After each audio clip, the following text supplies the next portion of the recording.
Thanks, guys, everybody. Thanks for coming. It was a nice crowd tonight. We were a little worried, what with Nova Team being last weekend, that people would have, like, YA fatigue. And we were like, does such a thing exist? I don't know. But thanks all for coming. It's really exciting. I have here with me tonight Kate Hattemer and Carmen Rodrigues. I think before we get down to the discussion tonight, which is going to be writing dynamic character relationships, but before we do that, let's talk a little bit about our books. Just real quick. I know this is like excruciating for everybody, but like just a little quick. Got it. Thing. Yeah. All right. So my first book, which came out about 2 years ago now, is called The Vigilante Poets of Selwyn Academy. It just came out in paperback 2 days ago, so that's very new. That's the first time I've really seen it outside of like the digital stack in the corner of my living room. But it's about a group of friends at an arts high school, and a reality TV show has come in and kind of taken over the school, and they try to bring it down by writing a long poem in the style of Ezra Pound. So it's it's pretty farcical, it's comedic, but very character-driven, I think, so it fits with our discussion. And then I have another book that comes out in April that's called The Land of 10,000 Madonnas. And you're not going to tell us anything about that? I haven't come up with a short pitch for it, so this is always like a terrible question. It always starts with this disclaimer. This is this is a good, like, coming up with a short pitch is always an agonizing and awkward process, and tonight you get to witness one phase of that process. In front of everyone. It's great that way. Yes. It really adds the pressure. Yeah, really I'm feeling it. Searching for it. Thanks. Go for it. All right, okay. Okay. Okay, it's like a backpacking trip in Europe meets dealing with grief. So there's five teenagers, young adults. 3 of them, it's their cousin who's recently died a year ago, and one the boyfriend, and then the best friend. And so they kind of get this like enigmatic message from him that sends them on this trip to Europe on kind of like a harebrained quest. So they fight a lot, they're cranky, they don't get along. So yeah. All right. It's really good. We'll see. I am currently reading that book, your book, right now, and I am loving it. So you guys should buy it because it's really enjoyable. So I wrote 34 Pieces of You, which is the other book that's to the left. It also actually starts with a death. The death is kind of a mystery. Did the girl commit suicide? Was it accidental? The night that she's killed, there's another girl there, her best friend, who also overdoses, but she survives. The story is then told from 3 points of view: the girl's brother, the girl who died's brother, Ellie's brother, Jake, from the best friend Sarah's point of view, and then from Sarah's younger sister, Jessie. It's a bit of a mystery, but it's not a mystery of like a Nancy Drew whodunit. It's more a mystery of the human condition, the secrets that we keep from ourselves and from each other, and also the way that we interact with one another in dynamic character relationships. It's almost like I picked the topic based on your books. Actually, Jessica did. Is she here yet? I'm giving her props and she's not even here. Oh well. No, it was Jessica's idea. That was her suggestion based on your books. Well, for those of you who have been coming to this for a while, I'm sure you've heard me talk about my adult fantasy book that's coming out, and I finally have an early advanced review copies are coming out, and this is the cover, and I'm pretty excited about it. It looks very, I don't really know what it looks like. It's like an action movie, I don't know. So you can't take it, so I have to, but I'm gonna leave it out on the table if anyone wants to take a look at it afterward. There's no internal art yet, sorry, this is the advanced copy. You have to wait for the final copy for like the maps and all that cool stuff, but, right? Maps? How much internal art is your book? Maps? Is there more than maps? Well, there's maps, and then every chapter heading has like some little icon of art, whether it's a kraken or a shark or something, or a ship. I'm excited. So, yeah. Sounds cool. All right, so let's get on talking about character dynamics, relationships, dynamic character relationships. All right, so the first thing I want to ask you guys is, what do we mean when we talk about character? I know that's a big question. So let's break it down. I mean, these are the basic elements of story, right? We have plot, we have theme, and we have character is another big one. How do you, I guess the first question is character something you can define? In the sense that when you sat down to write, what is the first thing of all those elements? Is it plot, character, theme? Like, what strikes you first? What goads you into writing? What doesn't leave you alone? I have to say, I watched, one time I went and watched my friend defend his PhD, and this is reminding me of that. Oh, I'm sorry. It's like, usually at book events you get like, you know, like, what Hogwarts house would you be in? Right? No. It's like, define character. So, I mean, no, I'm trying to totally shrink it kidding. down as we No, go, yeah, because I'm kind yeah, of seeing right, your right, little right. panic. So, like, Am I getting so creative for let's, this? no. So let's, first of all, let's back it up even further and say, is character the thing that you start with, or is that something that comes to you later on? What, for either?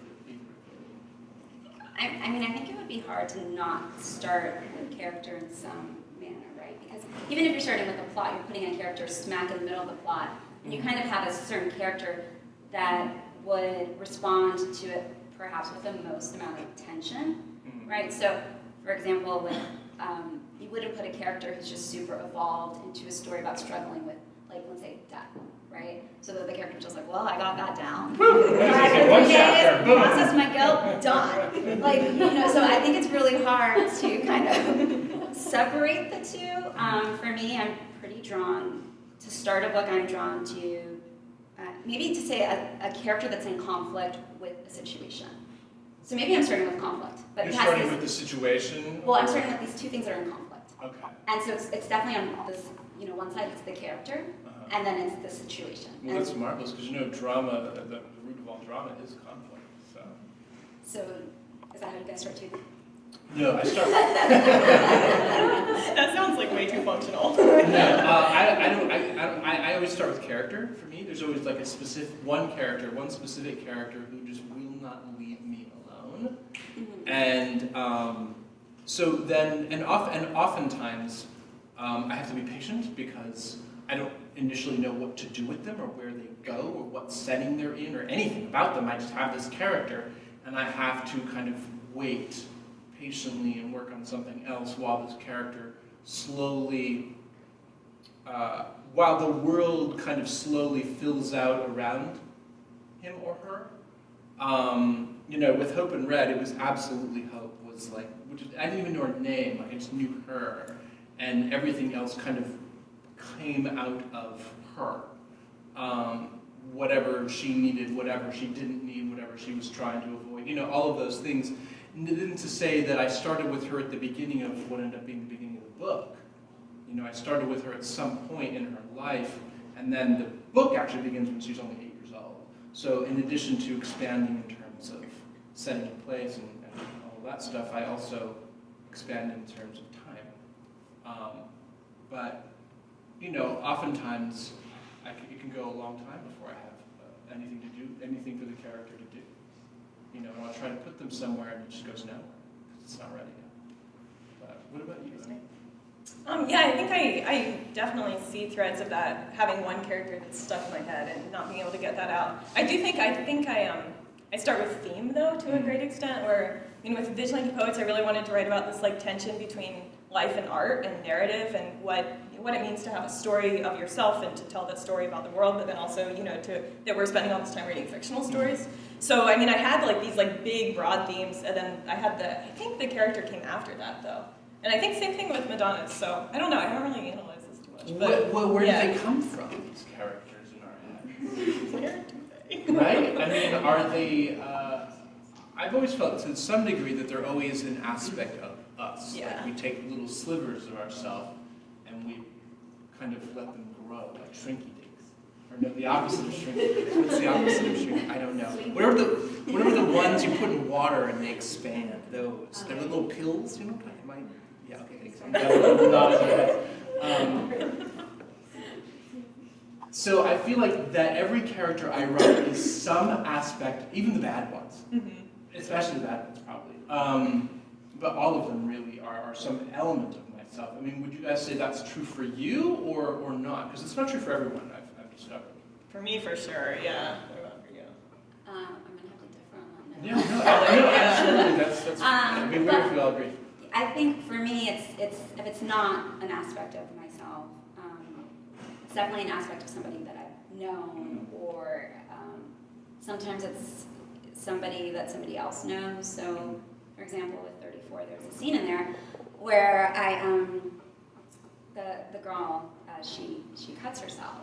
And I've never cut myself, and I've never had the desire to either. But I can understand it as a valid way of, well, not valid, it's not healthy, don't do it. But at the same time, not to judge it, I can understand the inclination to do that if you're in an extreme amount of pain. Sure. Emotional pain. Right, emotional pain. And but to write that scene, I had no point of reference until I was talking to a few friends, one of which had actually cut herself, and later she was like, that scene, that's basically like what I told you. And another, and she's a writer, so she forgave me. And another where a friend of mine, shared a story of a very intimate moment with his girlfriend, and that scene pretty much ended up in the book. And she read the book and didn't even recognize that as being something. I was so nervous when I found out she read the book. And maybe, I almost feel like I should apologize to everyone here for being that person who does that. But I think, I want to get, as a writer, I want to get these things right. I don't want to make things up. And sometimes when something's so far away from your own personality, sometimes you just kind of have to lift it. I mean, you're kind of taking it's almost like somebody gives you the gist of what happened and then you kind of fill in the gaps. It's not exactly the same. But yeah, so if it's not some aspect of myself, which frequently it might not be, I think there's always one character that's a bit like me, and then the others are probably the people that are interacting that I've met along the way. But all your characters are like you, or just well, I think the main ones, narrative. the ones that have some kind of emotional arc or some depth to them, I think they have some aspects of my personality in them. Yeah, or as you said, a sliver. This one's the grammatical pedant, and this one's the the critical obsessive. Just taking the fun parts. Or maybe the you wished you were, but weren't. I mean, there's a part of me that would have loved to have been like a rogue thief in some sort of squalid underworld. I don't know why. I mean, no, okay, fine. I'll just have that fantasy on my own. So there's these aspects that I find that I could never be truly, and for me that's one of the pleasures of writing, is exploring those things. But characters, as you put in an email to me, you said characters do not live in a vacuum. So in terms of character development, I think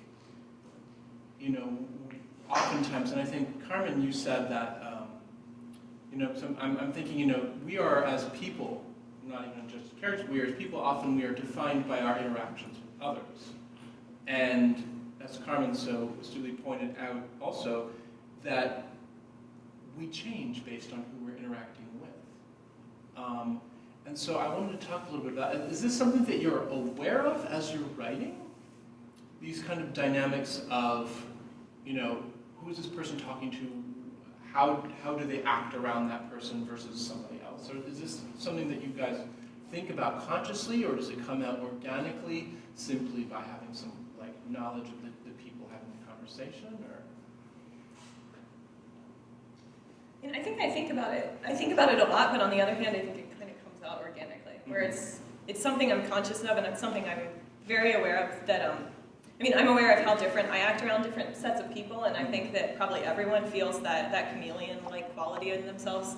And so I want to reflect that in my characters. But on the other hand, I'm not like, oh, now he's talking to this person. How is this? Right. Until maybe definitely not the first draft, but later on maybe more a more conscious thought about that. I think what's nice about, I definitely am the same. I'm pretty conscious about it, and I'm pretty interested in it too. Mm-hmm. It's one of the driving forces in my books and in my writing is to kind of see how we change around other people and what certain people bring out in us. So, for example, I really like to have kind of the whole cast of people that would be in your normal life in the book. So, I really like that parents are very present, because I think we're very different around our parents, and our parents get to see kind of a softer side, but also the crabbier side. In 34, that book is so dependent on who the characters are when they are with each other.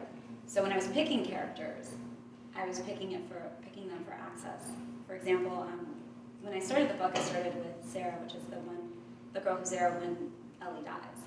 And I thought, oh, this is just going to be a simple book, told from the first person point of view by this one character. That's how I did my first book. That's how I'm going to do this next book. And very foolish. and as I was writing the book, I thought I want to see more about Sarah, like who she is, and in order to do that, I need to create another character who's also in this house with Sarah. And Sarah, part of Sarah's backstory is that her father, the father who raised her, is actually not her biological father, but like her parents were together since she was, in the womb. So, but it always creates this feeling of being a little bit different than her other sisters. And so I put her other sister in the house and had started having her narrate it. And then I thought, well, a lot of this is about this grief about this girl who's died, Ellie, but we don't ever get to see why she was so pained and troubled, and the only way to do that is to get in her house. So I was like, let me create this other character. And that's where Jake came from, because Jake, literally, I wanted a character who could, had a key to the house, could open the door, go inside, and also had a key to all of Ellie's childhood memories. So you're creating these characters, if I get this right, you're creating these characters, and they're, one of their purposes in you creating is to allow you to show these other facets of the protagonist. Exactly, yeah. And because so I think one thing I like to encourage newer writers is when you're thinking of what characters to populate your world with, think about the access that they give you. Some characters can be really useful in terms of the information that they can provide and bring to the story, and only those characters can do that. And so in terms of character relationships, siblings are great for that because they grow up. But what's interesting about sibling character relationships is that you can have two people grow up in the same house, as in my book Ellie and Jake did, but Jake's a survivor, and not to say that, but Ellie had more tragedy. So it's interesting to see how they can deal with similar circumstances, not the same but similar, and come out of it differently. And I wanted to play with that in both houses. I've had the exact opposite scenario where I actually killed a character, specifically to elicit a certain effect from the protagonist. Like in This Broken Wondrous World, there's a character, I won't tell you who it is, it's a pretty big plot twist, not a plot twist, but it's a shocking moment. And the protagonist boy he's beginning to find confidence in himself, he's beginning to perhaps even consider himself somewhat of a leader, but there is this other older, more dominating presence who he's always deferred to. And I realized that if my protagonist is really going to ever step up and be the leader, the only way that's going to happen is the whole guy's got to go. and so I just did, and it worked out marvelously. So oftentimes, so what we're doing here is we're actually kind of dancing around this idea still of what is character, and and character is aspects of personality. Character is defined by relationships with others. Something else that I think is really important to think about with character is intention, and this is very important in acting. But I think, and this is kind of I guess most of the reason why my writing is very character driven is because I come from this acting background where most of what you're doing is character growth and development. And so one of the first things they always say in acting is you don't play the emotion, you don't indicate how you're feeling, you play the action, you play the intention. What do I want? What am I trying to get from you? When I tell you this, why am I telling you that? Is it because I want to elicit a response from you? Is it because I want you to agree to it? Is it because I want you to be upset? Those are intentions that the character plays moment by moment. And I think that a large portion of what character is in the story, perhaps, is what they want and whether or not you give it to them. Does that make sense to you guys? Are you consciously aware of what your character wants? Go ahead. Not to say that, I'm just gonna they're right, but what they believe they want. No, I don't think I think about that at all. Yeah, I think a lot about my character's worldview and how they are approaching other people, especially, and kind of what the basic assumptions they make about people. How they think other people see them, and I think especially for YA, that's so important because in those years that's very central. Yeah. But I don't think, and maybe it's a different angle of seeing the same thing though, because of course then the worldview shifts as the character develops and as they, hopefully mature, but maybe go down and then up. And I imagine that their intentions too would be shifting in the same way. Yeah. Absolutely. All this to say there's more than one way. Great. That's really, I've never heard that though. I like that. Yeah, I ultimately, there has to be something that's driving the story for that character, whether it's them reacting to the world around them or, refusing to react to whatever it is. What do you think? I think in some ways, I guess I am thinking about it, but it's not like in a moment-to-moment, in a scene-to-scene kind of Sure. way. I think most of my characters are kind of driven by life getting better. And so they're in this very they're kind of dealing with life as it's happening, but the overarching want is can this get any better, please? Sure. And so yeah, and I think a lot of times they're looking for connection. I guess that's maybe what they want. I think almost all of them want connection. All of us. Yeah. As human beings, connection is, really important. Yeah. So I think I set them up with a lot of disconnection. So that's a common theme, I guess, in my writing is disconnection in both the family units and in the friend units. And then trying to repair that as much as possible. But I think another thing that they're disconnected from, at least I guess my characters, are they're kind of disconnected from themselves. And so part of the work that's being done throughout the book is how do I fix that connection? And it tends to be once that connection's fixed, all the other connections seem to fall into place. Sure, absolutely makes sense. I want to switch tack slightly here to kind of come at character from a different angle, which is something that you said in an email to me when we were doing that chain about. You were talking about how character is affected by outside writing circumstances, whether it's first person or third person, whether it's comedy or drama. I would like you to elaborate on what you were thinking there. How is character for you affected by it?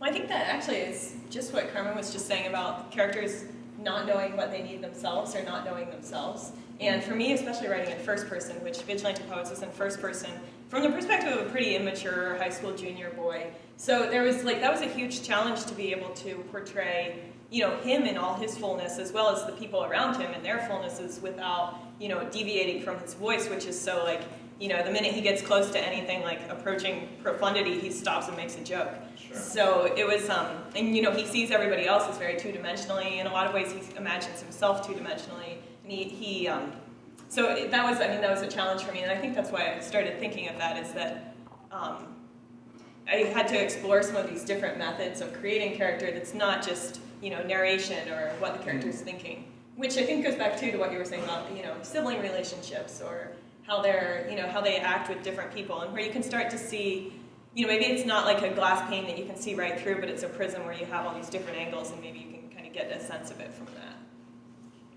Does that make sense? Yes, it does, but repeat that question because I lost it. So well, no, that's so interesting what you're saying. I was when we get back to that question, I'm not going to know where to go with that. The question kind of morphs as it goes. This is less of a question answer, more of a discussion here. We were talking about how external things inform character, whether it's voice, person, whether it's comedy or drama, and she was talking about specifically how that was affecting her, and in a comedic way, that there had to be a certain way to explore the character while also keeping it rich and full. And what made me think of it, and I wonder, and I don't know if this is something we can answer, I'm just wondering aloud here, because you wrote, I would hesitate to call it a comedy, but a humorous book, and you wrote a much more kind of it's not humorous. It's not at all. Yeah. What if we flip those around? Would that have changed your process, do you think? I know this is a really hard one because it's I would never. It's almost like it doesn't make sense when you say that. But just as a thought exercise, do you think it would have made a difference? Well, I mean, to make something, it depends. I guess it depends on the subject matter. With my first book, Not Anything, actually it deals with another death. This is the death of the girl's mother, but it happens 5 years before the story even starts, and it's actually pretty funny in a lot of ways. I mean, there's some sad parts, but it's really a lot of humor too. She's kind of like this very awkward 15-year-old. That one's definitely based on me. And you know, she has social anxiety, and so that makes for a lot of, even though those are serious feelings, it makes for a lot of comedy when you're, you know, when you're dealing with all of that. So I think you can deal with serious subjects in a variety of ways, and I guess it does change the process. But I want to circle back because now I do remember something you did say in that original question. Talking about writing in first person versus, you know, third, or hey, if you can, second. Like, I actually wrote 34 pieces of you in first to start off with. And then after many drafts, a friend of mine, another writer friend of mine, read it and he said, I don't think you've gotten like close enough to these characters. He said, why don't you try writing it in third? And like at some point in writing a book, I'm sure some of you have discovered, you either toss the book aside or you just do some crazy things to make it better. And I'm the one who does crazy things to make it better. So I rewrote the whole book, like all 70,000 words in third person, and like a lot of it was just like, I'm now changing this to third. But as I did that, it was so amazing. Like Jake, I could not get close to him, and in third, I could. Which is interesting because typically one thinks a first person is more intimate. Yeah, but for some reason with Jake, I just could not see that story. And so when I scaled, you know, the camera back and I could see a bigger picture, I was like, I wrote so much of what is in the book now back in first. That was what I did afterwards. In third person. And then, you know, when I finished this exercise in third person, it took 3 or 4 months. I read it and thought, oh yeah, that doesn't work in third. And then I took another 6 months turning it back into first. But I don't know about you. But as far as a writing exercise, yeah, it sounds like it was very valuable. Yeah. Oh, it was so efficient, so but it's useful. Yeah. That's Is it ever efficient? Yeah. Efficiency in writing. That's funny. So, one thing I want to talk about, this is a bit woo-woo and artsy-fartsy here, but I hope you'll indulge me. We've talked a lot about these characters that we don't know, but I would like to talk about how we observe characters in real life, how we observe people in real life. Are you consciously aware of the level of attention you bring to looking at other people in the world, whether it's people you know or people you don't know? And do you think that informs your writing? Yes. Yeah. Yeah. No, But how does one develop these? Right. How does one get to that point where one can be that attentive and extrapolate? You know what I mean? Well, I think the question has 2 levels. Of like, first, like there's the detail, you know, physical details even, or you know, choices of dress or ways of holding your body, like all these things that can be very telling for a character, but aren't necessarily. I don't know. Are you talking about that, or are you talking about more like the emotional? Well, I'm talking depths? about all of that. All of it. Yeah, I'm talking about, you know, Yeah. you see all of this stuff, you know, and my favorite way to communicate something is by describing the physicality of it, and allowing the reader to draw from that the emotion underneath. Yeah. You know, when a character performs an action, you know, when I give you this cup, I can just give you the cup, but what if my hand is shaking a little bit like this? You know, I mean, it could be shaking a lot, but like, what if it's just shaking a little bit? If it was shaking a lot, that means one thing. If it's just shaking, like, I'm trying to keep it under control. I don't want you to see that I'm nervous, but I'm nervous. You know, these sorts of things, when we notice them in others, is that a skill one develops? Or is that something that you just do? And I don't know about you, but I think for me, my observational skills have definitely become sharper as I've as I've spent more hours of the day writing, which I think makes sense because I'm in that headspace of, when I'm writing, of, trying to get the details down and not just saying like, oh, she looks annoyed, but saying, as you said, describing the physicality of it and getting the annoyance across that way. So I think that as I've been looking for those details and looking for sharp observations in writing, I think that naturally carries over into any interaction I have with people, which I'm sure my high school students would love to hear. Is that about you at all, guys? Yeah, but I'm watching you very closely. Just writing in my journal Yeah. during class.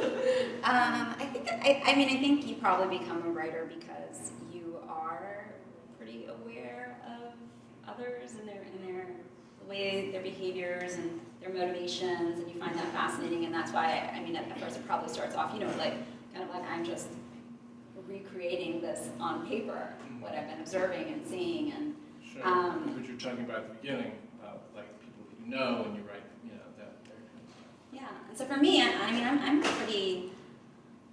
I could do a better job in kind of noticing the physical aspects of demeanor and the person carries, and that doesn't always end up in my books. Mm-hmm. I honestly have to make like an effort and go me back too. and be like, this has Yeah. got to be more external. And I definitely look for that when I'm reading other writers, like how they do it. Some things as a writer don't come natural to me. Sure. So like one of my best tricks and best piece of advice is like reading is so important, because sometimes I'm like reading and it's been harder for me to read now that I'm more serious about my writing, because I'm totally just watching the craft. It's not even like, the plot. Like sometimes I'm like, all right, this time you're just going to read it for like enjoyment. And then the next time you can take notes. Can you do that? Yeah, if the book is... Teach me how. Yeah, if the book speaks to me, it's like, suddenly it's like, I'm like, oh, I didn't even see that coming. Because I'm so even in involved. those moments, like Holly Black wrote this, the Iron Council books, and my son and I were reading them, and there's this huge plot twist about halfway through. And his reaction was, oh my gosh, I can't believe it. My reaction was, I can't believe Holly did that. What are you doing, crazy lady? It's hard for me to, completely extract myself from them, but you were able to. One thing I wanted to ask you, because it made me think when you said, we were talking about journaling, and you had pointed out that there's the physical aspect of observation, but then there's also the internal aspect of observation, and I would like to talk a little bit about that. Do either of you, and I don't know too personally, but do either of you, or have you journaled or kind of explored your own kind of inner emotional life in some way that you can then bring to the page? For me, I'm always trying to work on my empathy. I'll say things like, my friends will hear me say things like, I'm not empathetic enough. And then I'll be sobbing over something, like, don't kill that ant. So I think I'm always trying to do that, not for my writing, just because I think it's something yeah, and I think as you get older, you try to disengage from your own experience to try to maybe connect with other people's experiences. And so I think one thing that I can offer my characters as a result of that is more empathy on the page and less judgment. And we can talk about this later, but I think something that ties into this is how I like to write characters that are not considered, quote, likable.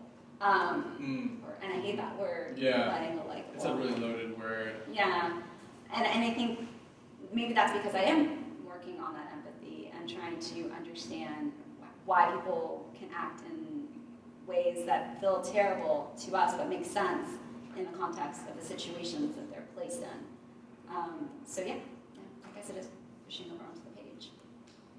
Yeah, for me, to answer your question very literally, I journaled constantly in college when I was, when I was out of college but not writing yet, and my journaling kind of screeched to a halt when I started writing fiction seriously. Yeah. So I think it's very telling. I still try every once in a while, but that's okay, just spent all day writing.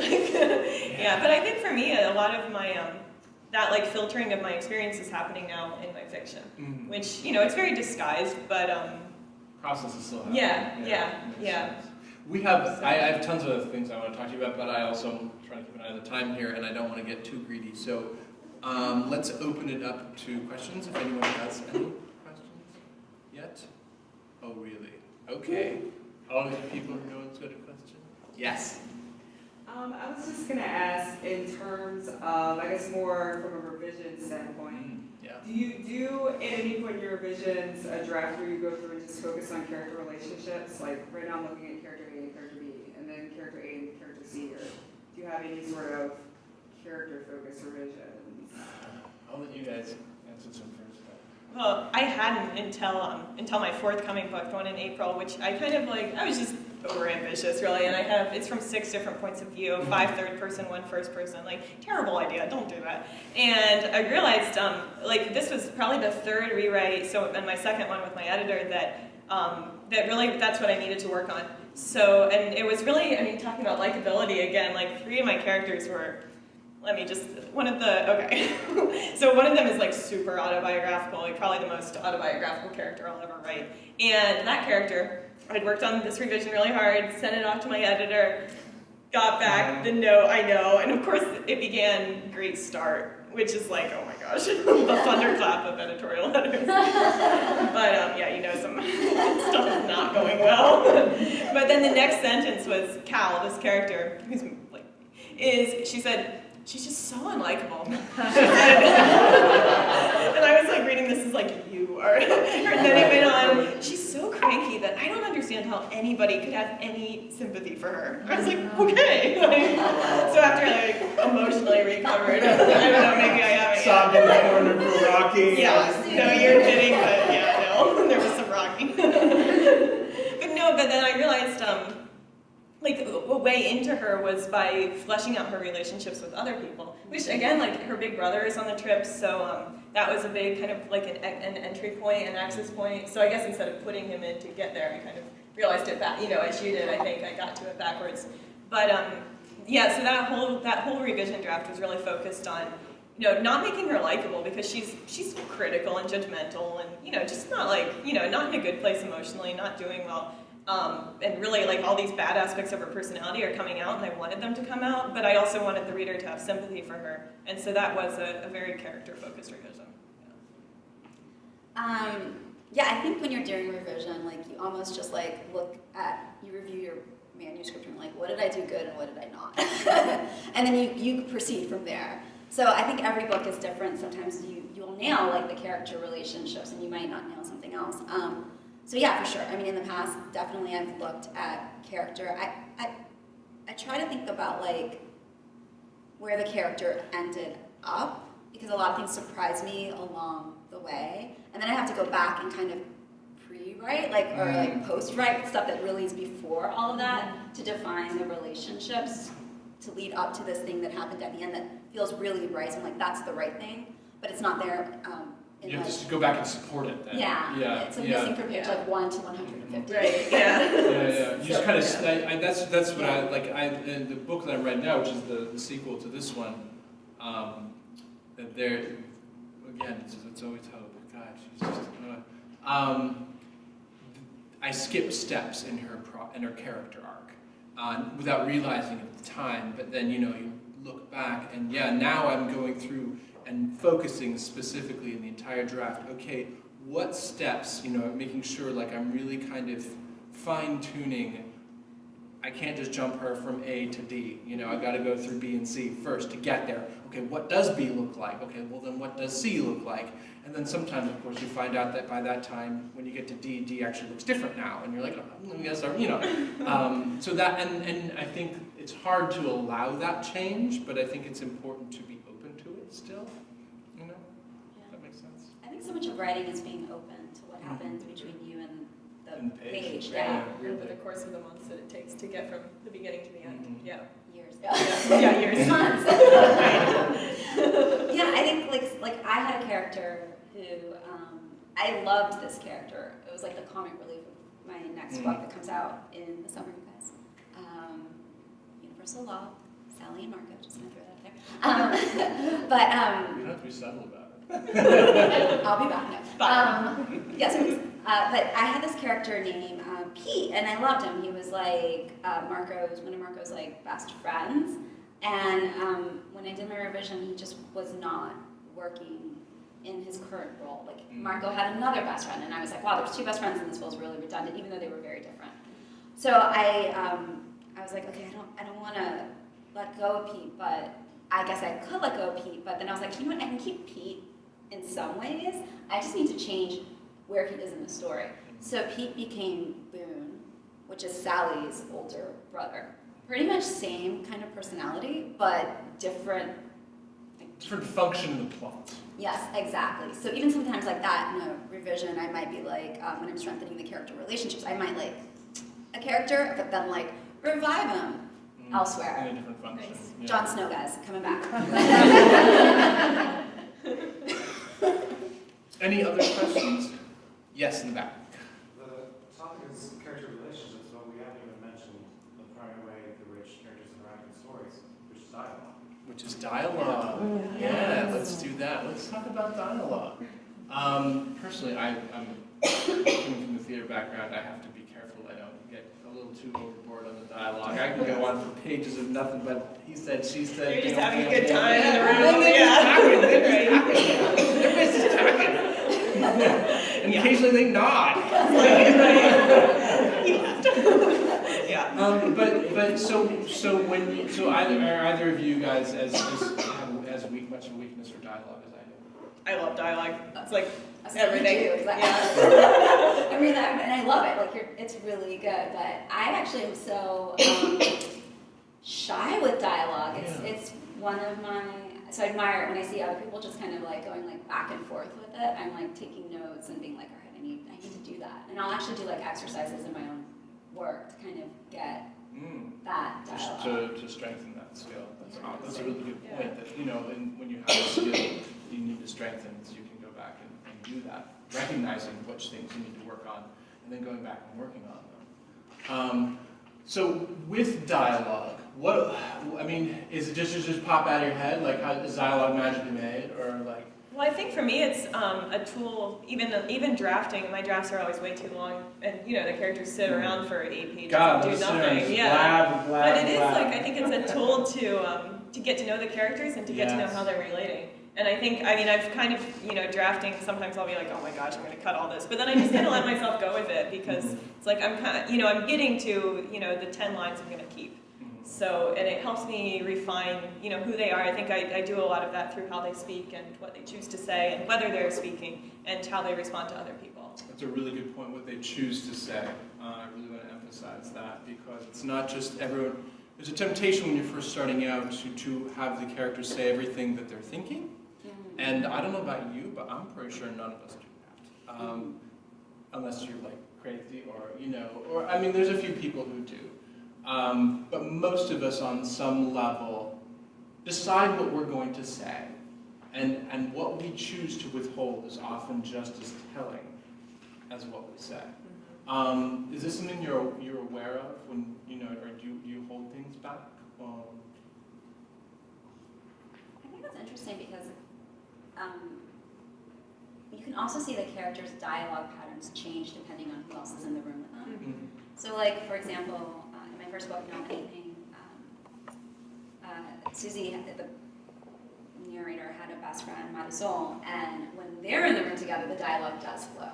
And it's just like a lot, like it could just be like a page and a half of dialogue. But then when she finds herself in a room with like the guy that she has a crush on but she feels really insecure about, the dialogue does not flow. Like everything is very much about like how, it's like it becomes very internal because she herself kind of does that to herself. She like gets really nervous, she kind of shuts down, and then she's not able to kind of crack up with her best friend and have that sense of verbal freedom that we all kind of experience when we're with people that we're really comfortable with, right? So I think it's interesting, I've never thought that, but that how dialogue can change depending on who the characters, combination of characters that you put together, and then what does that say about their relationship, right? It kind of tells you a lot It's about very telling sure. what they say and what they don't say. Yeah. If I may, I'd like to get our hands a little bit dirty with the actual, like a little bit of technicality stuff here. Dialogue tags. I personally come from the Stephanie Perkins School of Kill Them All, whenever possible. How do you guys feel about that? I mean, like some people like say dialogue tags are the devil. Other people, just sprinkle those adverbs literally. She said happily, she said, winsomely, whatever. Whatever. I love the word winsome. How do you guys feel about that? I think I try to cut, again, like first draft, full of them, I try to cut them, but I think I use them for comedic effect and not much else. Like sometimes a good mumbled or muttered can really be something. The adverb darkly, for some reason, like people saying things darkly, saying that it's a little joke. Yeah, I know when you hit that, it's like, yeah. But brimly, I don't know. I had been very much oh, I shouldn't be using them, and then I reread the whole Harry Potter series, and they're everywhere. They're just oh my gosh, every single one. So, and I think she gets a lot of humor out of them. So I was like, all right, I could do worse than imitating her. Yeah. She's doing all right, I guess. Is anyone out? Thanks for the dialogue thing. Anyone? We could go on for dialogue, but we've only got 5 minutes left, and I want to make sure before we continue on with dialogue. Does anyone want to stop me from talking about dialogue more? Okay, then let's continue talking about dialogue. Oh, somebody's like, oh, please go. It's done. Yes, please. I've heard enough. You answered my question. So I'm assuming most of the character relationships you've been talking about in your novels are characters that are actually present in the work. But I was thinking Faulkner's As I Lay Dying, and the most impactful relationship is the person who never really appears on the page. I was wondering if you all had any thoughts about that. We talk about characters and their motivations, but does it always necessarily mean someone who the reader visibly sees or connects to? No, that's a really great point. Well, I think since we've both written books about grief, I think that's probably a similar situation. I know with my forthcoming book, the characters are all, they even say Jesse, this boy who's died, is the spoke of the wheel that's holding them together, but he's not there. So I think that I thought a lot about what their relationships had been with him and how that changed the relationships that they had with each other. I think, I feel like with both of my books that's true in some way. They're there kind of in certain flashbacks and pieces of writing that they've left behind. But they're never there to really speak for themselves, right? So with 34 Pieces of You, Ellie has left behind 34 pieces of paper, that's where the title comes from. And they're kind of span the book. Each chapter starts with a slip of paper. And the reader's left to interpret. They're very vague. The reader's left to interpret, what does that mean? Who's that speaking to? So they're always speaking to some other character. I know who that is. The reader doesn't. Or so I've read on the internet. But, and not anything, the mother dies 5 years earlier, but she's everywhere in that book. There's just so much grief that stems from her. And I think what's really interesting about characters that aren't there is what we're left with is our perception of those characters. And one thing that 34 explores is this idea of what is truth, right?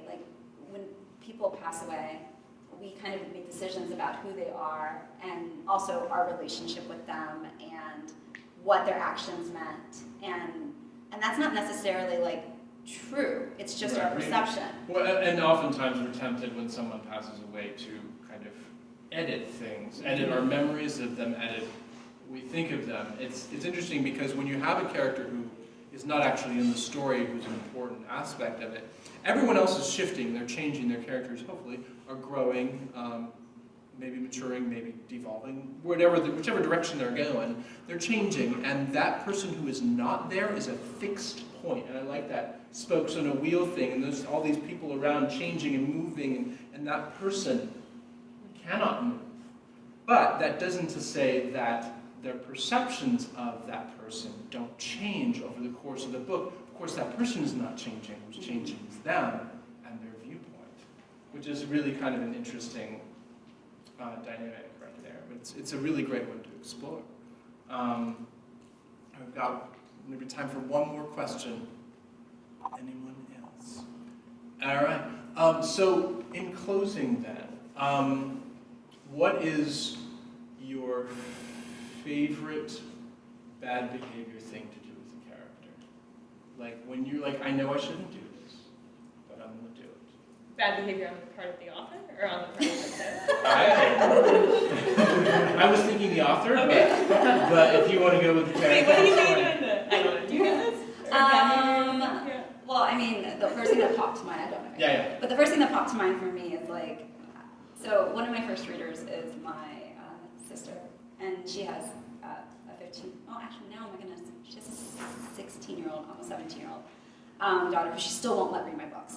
And, and she's very conservative, so if I slip in anything that's like even remotely racy, she's like, wow, I think this chapter is great. I'm gonna question the use of this curse word on page 4. Do you really need to say that? Do you really? And so like, I think a part of me then delights in throwing in like that, like, you know, curse word and being like, and it's justified, and I find myself like stuttering. I'm like, no, you don't understand. The character absolutely needs to curse in this moment because like it defines who she is, and also in the part of me like, I love cursing. Like when I can like, I'm good about like not doing it in front of inappropriate company, you know, like, but when like I'm with my friends, like if I can toss out a few curse words, I feel delighted too. So maybe it's both the bad character behavior and the bad author behavior. All rolled up into one. Yeah. Yes, I like it.